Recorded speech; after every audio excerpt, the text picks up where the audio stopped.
వి gold trusted gold buyers మీరు తాకట్టు పెట్టిన బంగారాన్ని విడిపించి ఈ రోజు ఉన్న మార్కెట్ ధరకు కొనబడను. అంటే ఇప్పటి వరకు పీపుల్స్ మీడియాలో ఎన్ని సినిమాలు ఉన్నా ఎన్ని సినిమాలు హిట్లు వచ్చినా ఈ మిరాయి అనేది అన్నిటితో పోల్చుకుంటే బిగ్గెస్ట్ బ్లాక్ బస్టర్.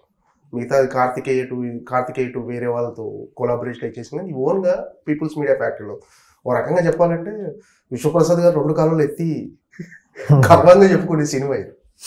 సో అంటే ఈ సినిమా రిలీజ్కి ముందు ఎలా ఉండేదన్నా అంటే ఇది కంప్లీట్ అంటే అందరూ చెప్పేదే complete passion and commitment based project ఇది. అంటే ఒక group of people giving full time to a film. ఒక గ్రూప్ మొత్తం వాళ్ళ టైం అంతా దీని మీద పెట్టి కంప్లీట్ ప్యాషన్తో అండ్ ఎక్కడెక్కడికో వెళ్ళలేదు, అంతా మన దగ్గరే అంతా మన మన మన చుట్టుపక్కల ఉన్న పీపుల్తోనే చేసుకున్న సినిమా ఇది. సో ఒక చిన్న పర్సనల్ ఫీలింగ్ అయితే ఉండేది అందరికీ.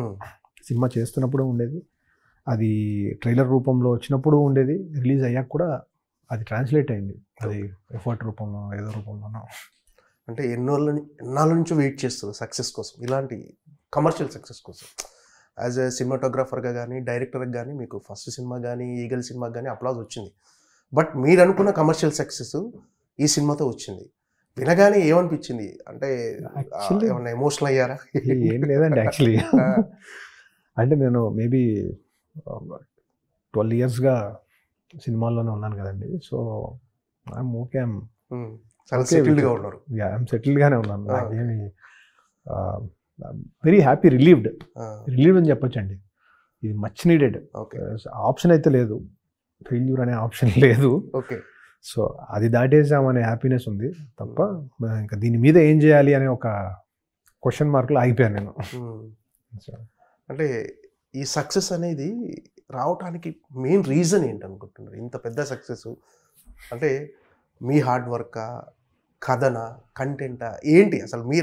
మీరు చెప్పేది ఏంటి అసలు ఈ సక్సెస్కు ప్రధాన కారణం? అంటే మీరు ఇది ఖచ్చితంగా కథలో ఉన్న ఎలిమెంట్సే. అవి కనెక్ట్ అయితేనే ఈ పైన ఉండే ఇవన్నీ, ఇదంతా పైన ఆర్నమెంట్స్ లాగా ఇవి. సో ఎక్కడో కథనంలో మన రూట్స్, మన ఇతిహాసాలు, మన మైథాలజీలు అన్నీ లింక్ వేసి చేసుకుంటూ వచ్చాం. అంటే చందమామ కథలాగా, మనకు తెలిసిన కథలాగా, చిన్నపిల్లల నుంచి పెద్దవాళ్ళు చూసేలాగా అవన్నీ చేసుకుంటూ వచ్చాం కదండి. అది మేజర్ థింగ్. రెండోది ఏంటంటే సినిమా తీసిన ప్రాసెస్ ఏంటంటే ఉన్న ఒక రిసోర్స్, తక్కువ ఉన్న బడ్జెట్స్లో హెవీ స్కిల్తో చేసిన ప్రాజెక్ట్ ఇది. అంటే చాలామంది స్కిల్. సో వాళ్ళందరి స్కిల్స్, వాళ్ళందరి కాంట్రిబ్యూషన్స్ వల్ల కొంచెం నేను బాగా కనిపిస్తున్నాను. బట్ ఇదంతా ఈ మొత్తం టీమ్ కాంట్రిబ్యూషన్. ఈ సినిమా మాత్రం రిలాక్స్ అయినట్టేనా ఇప్పుడు? అయిపోయింది, వెరీ రిలీవ్డ్. ఓకే, నిద్రపోయారా? నెలలో 2 నెలల నుంచి నిద్ర లేకుండా వచ్చి. అవునవును, ఇప్పుడు లాస్ట్ 3-4 daysగా పర్లేదండి. కొంచెం ఇప్పుడు ఏంటంటే ఫోన్ కాల్, ఈ హ్యాపీ మెసేజ్ల వల్ల నిద్ర డిస్టర్బ్ అవుతుంది తప్ప, బట్ అది లేకపోయినా కూడా నిద్ర పట్టదేమో అండి ఇప్పుడు. అంటే ఇంతకుముందు పని ఒత్తిడి వల్ల నిద్ర పట్టలేదు, ఇప్పుడు ఆనందంతో నిద్ర పట్టదేమో. అంతే, కరెక్ట్ అండి. ఓకే, అంటే అసలు ఈ సినిమా విషయంలో మీరు అనుకున్న బిగ్గెస్ట్ ప్రెజర్ ఏంటి అసలు? ప్రెషర్ ఎవ్రీ సీక్వెన్స్లో ఏదో ఒక కొత్త మ్యాజిక్, ఒక కొత్త ఎలిమెంట్, ఒక ఇతిహాస ఎలిమెంట్, ఒక తెలియని మ్యాజిక్ పెట్టుకుంటూ వచ్చాము. వాటిని ఖచ్చితంగా ట్రాన్స్లేట్ చేయగలమా స్క్రీన్ మీద అనే ఒక భయం ఉండేది, రైటింగ్ నుంచి స్క్రీన్ మీదకి. అండ్ ఇంకొకటి అది ఏంటంటే మామూలుగా ఒక సీన్ రాసుకున్న తర్వాత, తీసేసిన తర్వాత ఒక కాన్ఫిడెన్స్ వచ్చేస్తుంది. ఈ సినిమాకి ఏంటంటే తీసినా కూడా మళ్ళీ దాని మీద ఎఫెక్ట్స్ అయ్యో, విజువల్ ఎఫెక్ట్స్ అయ్యో అన్నీ వచ్చేంత వరకు మనకు అది ఇంపాక్ట్ఫుల్గా ఉందా లేదో తెలియదు. సో అది ఆల్మోస్ట్ 3 ఏళ్ళు ఆ యాంగ్జైటీ ఫీల్ అవ్వాల్సి వచ్చింది. వస్తుందా మనం అనుకుంది, వచ్చేస్తుందా అని. సో ఇది చాలా భయం భక్తితో చేసిన సినిమా ఇది, సింపుల్గా చెప్పాలంటే.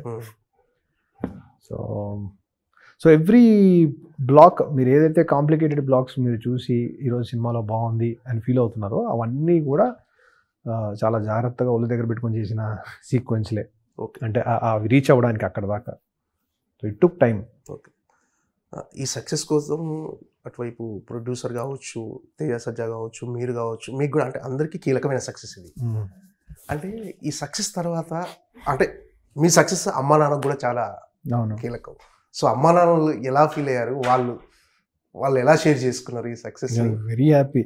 మా నాన్న మెసేజ్ నాకు ఏమని ఫుల్ ధైర్యం. ఆయన వెరీ హ్యాపీ, ఈసారి అయిపోయింది, ఇంకా ఆడియన్స్ తీసుకెళ్ళిపోతారు ఓకే అనేది ఆయన ఫైనల్. ఇది డివైన్ బ్లెస్సింగ్స్ ఉన్నాయి ఈసారి, ఓకే అయిపోయింది అని. మా అమ్మ మెసేజ్ కూడా అదే, అలాగే మా వైఫ్ కూడా very very happy and proud.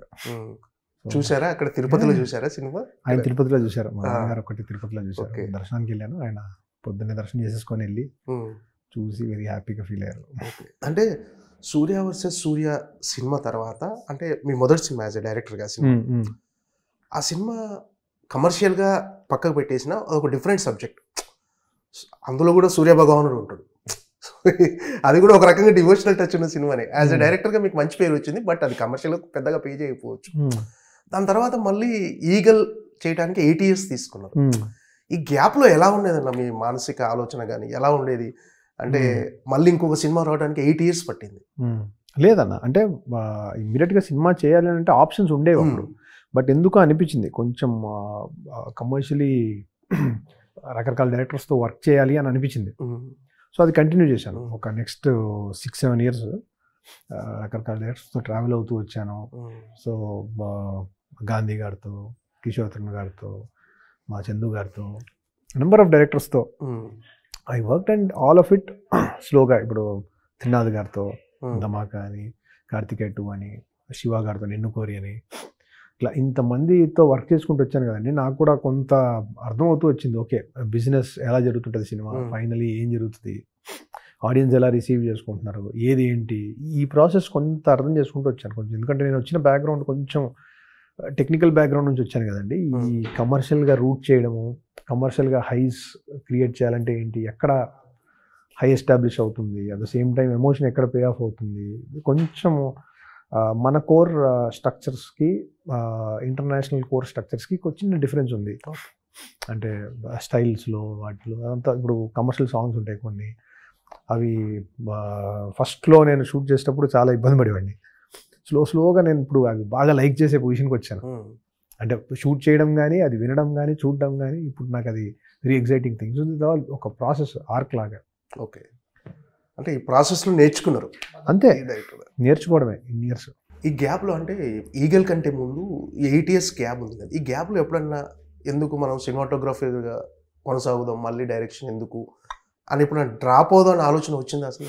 లేదు, ప్యారల్గా ఎప్పుడు ఇవి రాస్తూనే ఉన్నా. సినిమాటోగ్రఫీ నేను ఎప్పుడు ఎంజాయ్ చేశాను యాక్చువల్లీ. నాకు మోస్ట్ ఆఫ్ ద డైరెక్టర్స్ 95% అంటే ఆల్మోస్ట్ 10 మందితో పని చేసింటే 9 మందితో నేను వర్క్ ఎంజాయ్ చేశాను.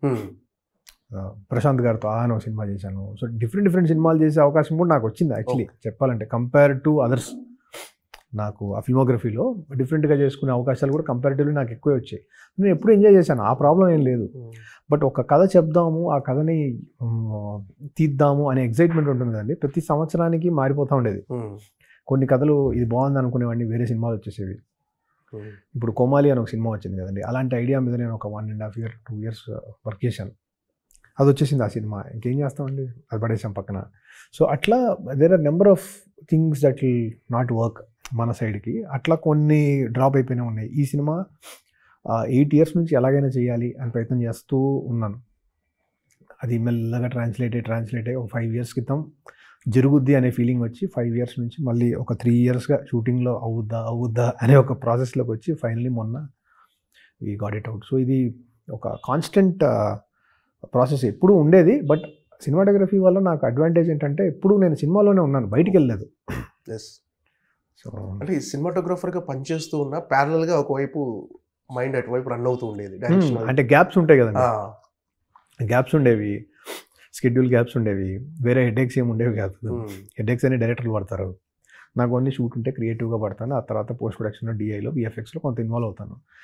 ఇవి దాటి నేను నా ఇన్వాల్వ్మెంట్ ఏం లేదు కాబట్టి నాకు కొంచెం స్మూత్గానే ఉండేది కంపేర్ టు డైరెక్టింగ్. మీరు అంటే సినిమాటోగ్రఫీ చేస్తున్నప్పుడు అంటే డైరెక్షన్ చేయాలనేది యాంబిషన్ ఏం లేదండి, స్టోరీ టెల్లింగే. ఇప్పుడు ఒక పర్టికులర్ టైప్ కథలు చెప్పాలి అని మనకు ఉంటుంది, అది చెప్పలేకపోతున్నాము అనే ఒక లోటు వల్ల చేద్దామనే వచ్చిన ఆలోచనే. సో మీ ఫ్యూచర్లో మీరు చేసే ప్రతి సినిమా బిగ్గెస్ట్ బ్లాక్ బస్టర్ అవ్వాలని మనస్ఫూర్తిగా కోరుకుంటున్నాను. Thank you.